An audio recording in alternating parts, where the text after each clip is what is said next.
Welcome to the Real Estate Investor Podcast. I'm your host, Gary Lipsky of Break of Day Capital. I talk to leading experts to discuss a wide range of subjects to educate investors on best-in-class practices to build legacy wealth and positively impact communities. Let's jump in. Hey everyone, welcome to another episode of the Real Estate Investor Podcast. I'm your host, Gary Lipsky with Break of Day Capital.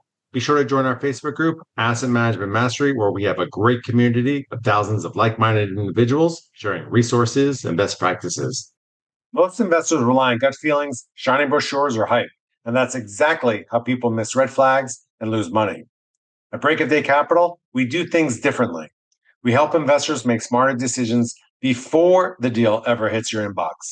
From our educational webinars to our Invest Smart book to real tools like our portfolio tracker, we're here to give you the edge most investors don't even know they need.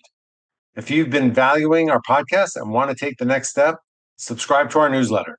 You'll get early access to webinars, new investor tools, and market insights sent straight to your inbox. Break of Day Capital, because smart investing starts before the deal.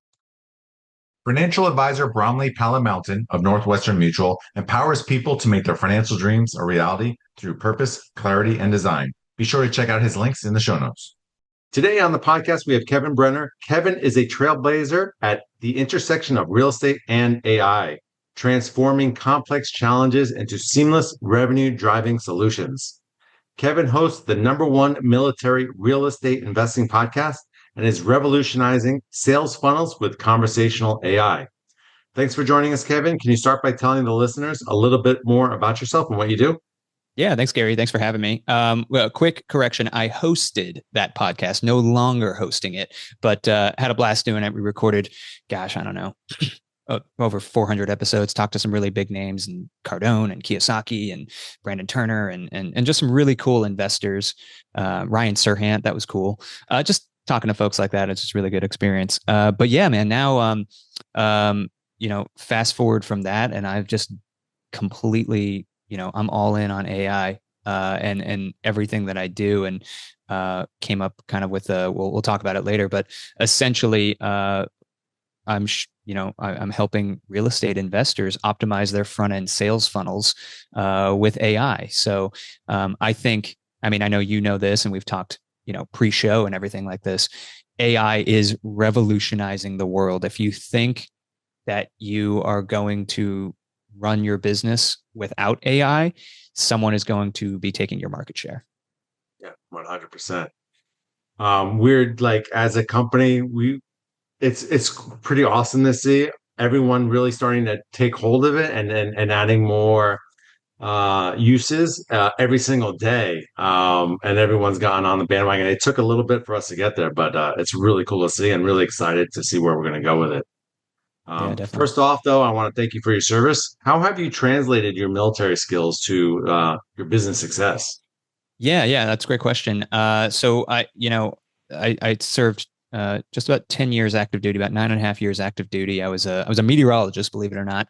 And that's kind of where I started my journey in the Air Force, and stationed with the Army and deployed with the Marine Corps. And my last gig was at the Pentagon, briefing the 3- and 4-star generals, global weather patterns, and really nothing to do with real estate or AI, right? But along my journey, I discovered real estate, like many people did, reading, Rich Dad, Poor Dad, and just getting introduced to the things like Bigger Pockets and all of this. So I started buying up real estate, and that kind of gave me an out from the military, where I was able to say, you know what, I need to focus on building true wealth and all of that. So I made that transition. Still reservist and all of that, but I think the big thing, to answer your question, the military did a really, really great job of helping me understand that if you can build a team of, if you're attraction folks, or your listeners are attraction folks, you got the bus and you got the right people on the right seat on the bus, right? If you can build that team and you can get them focused, you can accomplish the mission. And that is, it sounds like, basic and everything like that. But when running a business, it's so easy as entrepreneurs. And I've seen it time and time again. And even myself, and I'm sure you have too, just getting like the good idea fairy, right? And all these distractions. But the military, it's very, hey, if you do this, if you do X, you will get Y. and just stay focused, stay on course, and have that project, focused mindset, and have that efficiency built in. And it's a wonderful thing. And obviously the leadership skills helped in building a team and kind of running a business. So there's just a lot of I'm grateful for the time that I had in the service, and I'm excited to be building what I'm building now. Awesome. Awesome. So how'd you get into the AI rabbit hole? And how have you become a master of it? Yeah. So, you mentioned, hosting that podcast. Well, I was also, a part of building that company and an active duty passive income. And it was, right now they're the world's #1 military real estate investing education company. So it's a digital education course base and all of that. And they teach, multifamily education and short-term rentals and just, education and courses and stuff. And it's great. But along the way, I was the director of marketing at one point. I ended as the VP of sales, but I was building AI solutions to optimize our funnel. Like we were, spending upwards of $2,000 a day on ads, and we needed to be able to answer text messages and questions about our courses that people had from Instagram or wherever. So I started dabbling, and about 2 years ago, started building these AI bots. Well, fast forward to, I was living in Portugal. I come back. My wife and I land in Charlotte. We really like it here. We're like, boom, this is what we're going to do. Well, we start flipping houses. And I thought to myself, maybe I can take, like, if I'm qualifying all these leads coming in to buy courses, why can't I qualify leads who want to sell their homes? So I said, okay, well, let me build one of these bots. So I coded it up. And boom, just like that, leads are coming in the system. They're getting qualified. They're booking appointments. I go out to the seller with the contract in hand, and I start getting deals under contract. And I said, oh, okay, I guess this is just what house flippers do, And I started going around to all these meetups. You go to the real estate meetups and stuff like that. You shake hands, and I start telling people how I'm using AI, and their minds are just blown, Gary. Just like, what? Wait, you can do that? Like that's a thing? And so that was like, ding, ding, ding, opportunity bell #1. I was like, okay, there seems to be an opportunity here. Obviously, people aren't just doing this. And then, so that was like September of last year. And fast forward a little bit, like 2 months later, I do Date with Destiny, Tony Robbins. And if you ever done a Tony Robbins, your listeners have done a Tony Robbins, his whole thing is like, hey, you need to get out of your own way and take advantage of the time that you have on earth now to like make the biggest impact. So I left, well, during the conference, it's like a 6-day thing. I'm sitting there making my website for PropertyBots. I'm like, I got to do this. I got to do this. And the moment I did that, it's just been like pedal to the metal, all things AI. And we've brought some clients on, and they're getting amazing results now. And it's just, it's a problem. The problem we're solving is that speed to lead. And just a lot of folks in real estate, especially investors, they're very slow to adopt technology, and they're very slow to get back to folks. And in the information age, like if you're flipping houses or wholesaling or you're doing whatever, if you're not getting back to people within less than 60 seconds, someone else is, and you're losing that deal. Yeah, 100%. You mentioned coding, and like, as soon as you say coding, like I was like tensing up, like, oh no. For someone that just wants to get started in AI, what is the easiest way for them to get started and perhaps without that coding experience? Yeah, and I'll be frank, I'm not a developer. Like I'm an entrepreneur. First, I have a team of developers in the Philippines, and they're awesome. They do a lot of the coding. I am, like when you stay at a Holiday Inn Express, that's like what I am as far as when it comes to coding. Like, yeah, I can like do this thing, I could do some low code stuff and everything. And really, a lot of it's not required. And plus you can use AI to help you with the coding. You can use ChatGPT and Claude and all of that stuff. But in general, I think one of the biggest influences along my journey, and I don't know if you were in Scottsdale in, what was it, October or something like that. Yeah. Mm-hmm. When Jeff Woods spoke, and Jeff Woods, for your listeners out there, phenomenal speaker, but his whole thing is using AI to essentially help you as business owners, and even for like the Fortune 500, he's kind of like a bigger consultant, but use AI to think strategically. And he wrote this book called AI Driven Leader. Get the book, listen to the book. I get no money out of it. Just buy the dang book, because it's going to show you how to use the AI. And what we commonly refer to AI, Gary, is like ChatGPT and Claude and Gemini. Those are all large language models. And what I tell folks is your large language model is kind of like your processor. It's like it's like the brain, right? It's only as smart as the data that sits over top of it. So if you're trying to do stuff that we do with like customizing data and training the large language model to like understand, oh, this is Gary's business and someone's asking about it. So we need to information on Gary's business, not just general, like whatever. That's cool. But using the large language model, a lot of people now, they're like level one. They're like, hey, I want to use ChatGPT to help me write this email. Okay, cool. That's totally cool. But if you can understand and you can you know prompt these large language models to do, like, they can do so much more. And I think that's the big thing people just don't understand. But you can have this thing write you an entire business plan. You can have this thing be your life coach, your strategy coach, your business coach, and you can have this thing challenge your assumptions and biases so that you can make strategic business decisions. So think about these large language models as like your best friend who's read 200 million books and has a photographic memory and can recall all of that stuff instantaneously at the drop of a hat. That's what you need to start treating these large language models as. Is not like, hey man, can you write this email for me? Yeah, yeah. And as my journey through it was like just dabbling, asking basic questions, and then asking much more deeper questions, and using it as a thought leader. And then like you forget, and you're like, wait, why am I doing this myself? Like, just go back. Exactly what you said, like, write me a marketing plan.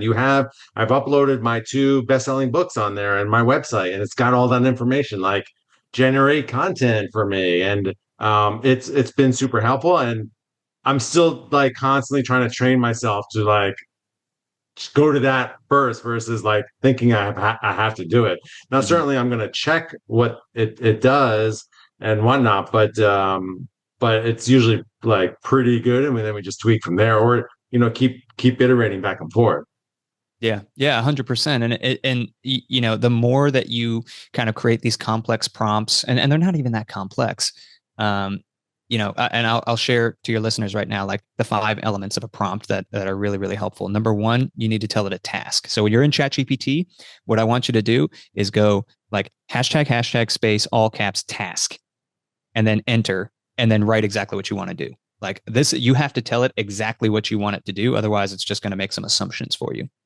And then then you're going to press enter, and then you're going to do context. You want to give it context. So your context is like, hey, everything about you, or the subject, or maybe a website you want it to read, or like you said, like the books. You can upload the books. Hey, I just uploaded these books. Read this for context. After that, you want to talk about the tone. How do you want it to sound? Do you want, especially if it's doing copywriting for you, do you want it to be like sound like you? Do you want it to be fun or bubbly or professional or anything like that? You want to do that. Then you want to say the role. Who is this acting as? If it's writing copy, maybe you want it to be an expert copywriter. Maybe you want it to be a chief marketing officer, and then it's going to, what that does, how I said it read the 200 million books. It's going to go and say, oh, okay, you just want me to reference the 1,000 or 10,000 marketing books, right? Because that's who I'm trying to be. And put that out there. And then, from there, if you have all of those at least 4 out of those prompt elements, it's going to do some amazing stuff for you. And you can always give it additional context and physically upload documents, spreadsheets. A lot of people forget you can upload even images. It will look at images and be able to do that. So giving it all of the data at once, instead of saying, write me this email, breaking it out, it's going to really, really help. It's so powerful, man. That is great advice. Listen, if all you take away is the last 2 minutes of what Kevin said, that would be golden. So excellent. So we have a lot of sponsors on that listen to this podcast, and everyone's looking to raise more capital. Are you using it to raise capital, or are you helping other people to raise capital through some of your AI that you've Yeah, built? Yeah, so capital raising is it's not, for I'll be honest, most of my clients are kind of, wholesalers and land flippers and real estate brokers and home service companies, things that have like high lead flow, right? On the capital raising side, AI can definitely help qualify folks and put them on your phone. So if you're getting people coming inbound to your website who want, and you're raising capital and you want to qualify them, but you don't want to go and, sit on the phone for 20, 30 minutes to find out that they're broke or that they're not accredited or they think they're accredited and they're not, or they don't know about the deal or whatever. You could totally use conversational AI up front to do that qualification for you and then book a legit appointment, and you'll know, hey, this person's accredited. They turned in their information. They want to invest $200,000. They know everything about the deal because the AI has already sent them the OM, and you book a 30-minute Q&A session with them to, obviously make them comfortable. It's not like the AI is going to get them to like, wire money. That's not going to happen. It's still capital raising. It's still, as belly to belly as, it can be. And that's okay. But where the AI can really shine, if you're getting a lot of inbound interest, is that qualification so that you're focused on the investors who are ready to go and not the tire kickers. Yeah, that's excellent because we've definitely had people that call and my IR guys on the phone with them for an hour Mm-hmm. and not getting anywhere. And it's what a waste of time Sure. because certainly we have no problem answering anyone's questions, all their questions, and making them feel comfortable and making sure that they're educated in a deal. But if they're just going around in circles, which we've had in the past, then no one's benefiting from that. Mm-hmm. Yeah, yeah, and that's what we do at Property Bots. Everything we do is done for you custom. So like the one thing, and I'm sure we'll talk about this, but combining voice AI technology and text AI technology is really kind of the 1-2 punch that a lot of people need. So you know if we wanted to use the capital raising example, and you have an inbound lead that comes to your site, maybe they fill out a form. They're interested in Gary, your next multifamily deal or something like that, right? And you don't know really anything else, but you just know they're interested.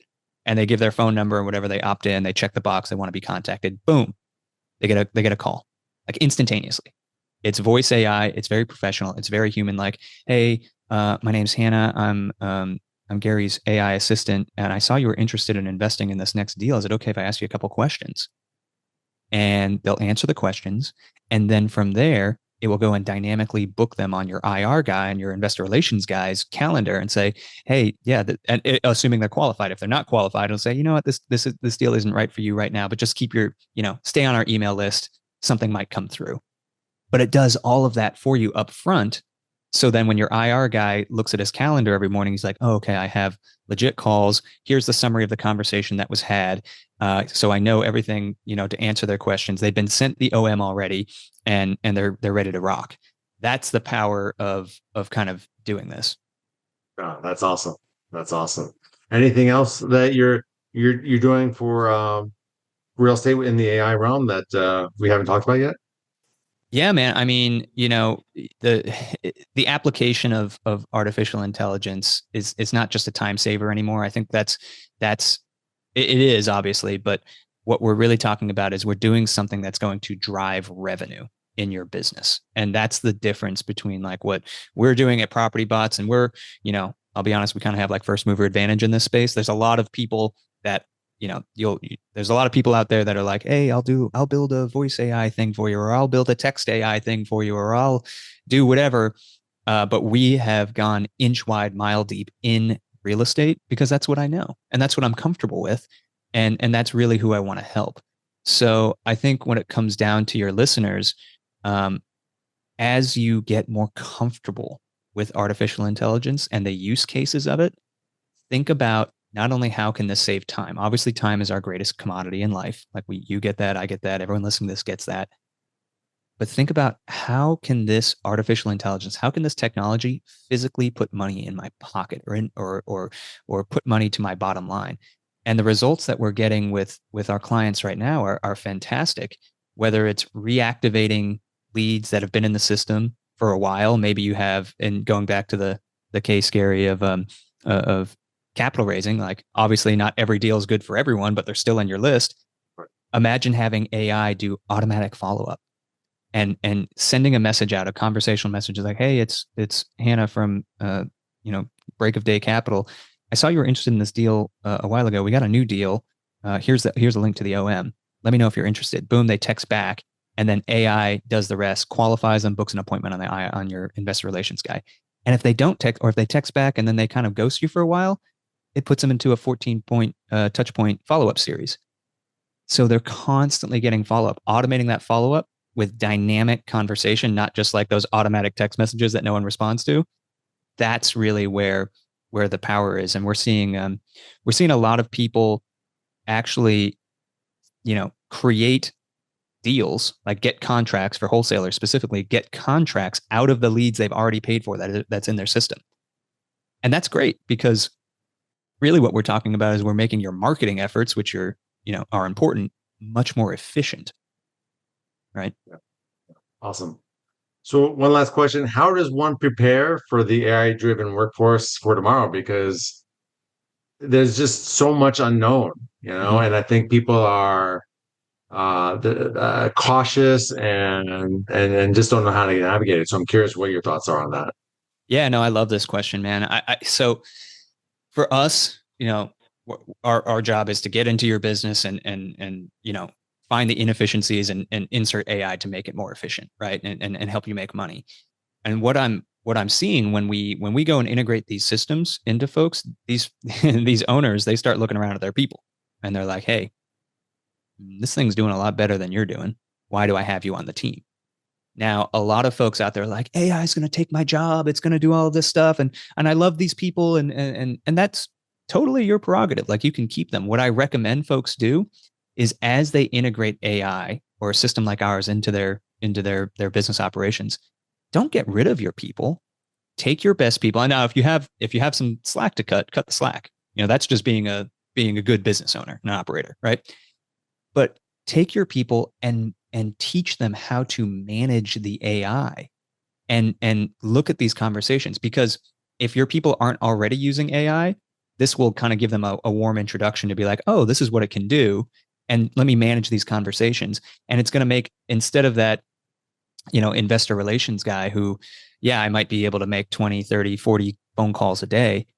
Well, our AI can have 1,800 conversations at the same time. So if you have the lead flow, it's gonna have those conversations, and you can teach that investor relations or inside sales or whatever to monitor these conversations, flag the good ones, and if they need to instantly call, boom, call them, and make that happen. But the real shining star in artificial intelligence is the fact that, hey, this thing's going 24/7, 365, doesn't take vacation, no bathroom breaks. I mean, I have clients that are literally closing $30,000, $40,000 deals from leads that are texting at 3 a.m. Wow. Awesome. Yeah. So it's coming. Don't be scared. Just be, well, I wouldn't even say it's coming. It's here already. Don't be scared. Just think about your people as like kind of conservators of the AI technology, and it's going to make them more efficient. And you're going to be able to take those people and say, oh, you need to focus on the critical thinking human tasks. And yeah, do that. Kevin, thank you so much for being on the show and sharing your expertise in AI. Where can listeners find out more about you and your company? Yeah, absolutely, Gary. So it's super easy. Just go to www.propertybots.ai or follow us on LinkedIn. We're posting there almost daily. And yeah, when you go to Property Bots, you can demo our voice stuff. You can demo our text. You can, go nuts. We have people saying the weirdest stuff to it all the time, and they're trying to like stump it. And everyone who comes back to me said, "Oh wow, it does a really good job." And I was like, "Well, yeah." So go have a ball, enjoy, and yeah, if you have any questions, I'm an open book. I'm a go giver forward. Even if we end up not doing business together, you just want to nerd out on AI, that's cool. Just hit me up. I monitor all those conversations. I enjoy. If you're testing the bot, I will be personally reaching out because I want to know your feedback. Thank you again, Kevin. This is Gary Lipsky signing off. I'll be back next week with another informative episode on the Real Estate Investor Podcast. Thanks, Gary. To all of our listeners, thanks for joining us. And if you like this episode, please head over to iTunes or Stitcher and like, subscribe, and leave a review, as it will help us reach more people. And if you'd like to learn more about what we do at Break of Day Capital, head over to our website at breakofdaycapital.com and sign up for our newsletter and fill out our investor application. We'll talk to you next week.